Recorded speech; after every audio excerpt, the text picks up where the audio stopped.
Ayun guys, naglalagay ako dito ng lupa sa akin dati.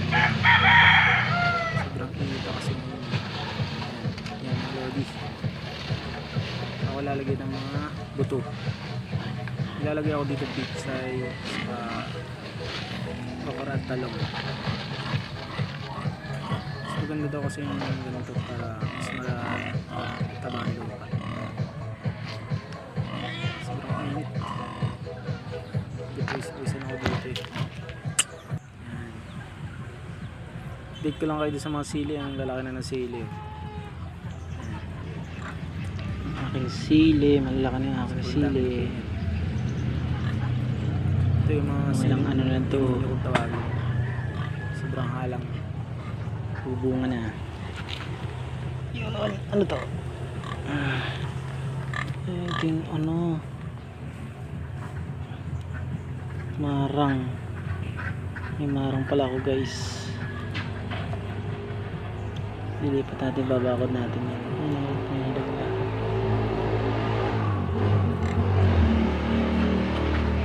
Sobrang halang kami din ito. Buti lang sobrang init. Ayan guys. Ano ba naman ito?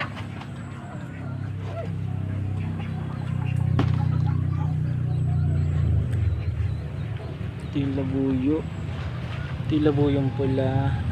Ito yung labuyong green. Ito yung siling demonyong tawagin. May ganda na to. Ganda mo.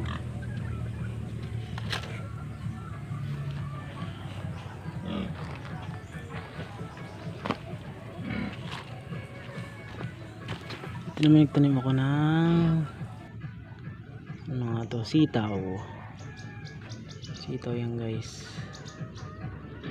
Ito.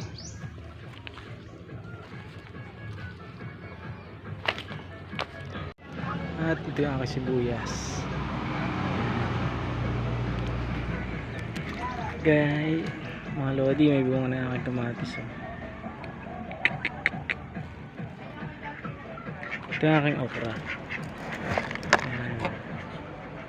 Mga bunga na, natubo na siya. Lilipat ko na ito minsan. Ayan. Okra, smooth green. Siguro sa isang araw. Ito naman ay eggplant, talong, lodi. Ito kamatis ulit to. Ito sibuyas. Harvest na kami dito. Ito, ano na siya. Small farm. Kung nakabili ng malaking lupa, ito rin gusto ko. Ayan. Sibuyas.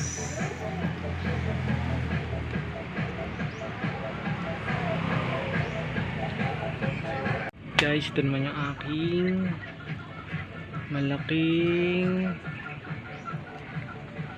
rambutan.